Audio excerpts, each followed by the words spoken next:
Arestado ang isang lalaking nahuli sa CCTV na tumangay ng takip ng manhole sa Iloilo. Nagawa raw ito ng suspect para may pambili siya ng gamot ng anak niya.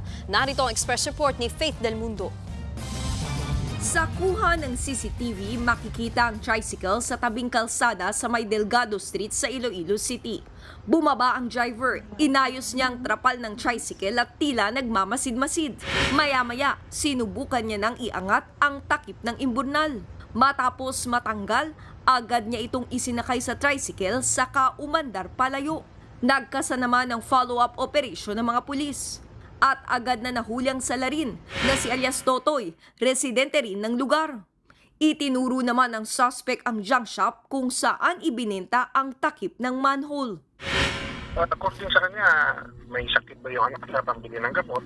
Kung bumiyahin na lang sana siya ng tricycle, mas malaki pa siguro yung kikitain niya kasi yung bakal na yun ay naibenta niya lang ng 400 pesos.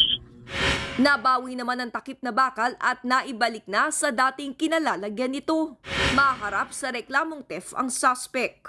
Sasampahan din ng reklamong paglabag sa anti-fencing law ang junk shop na bumili ng nakaw na bakal.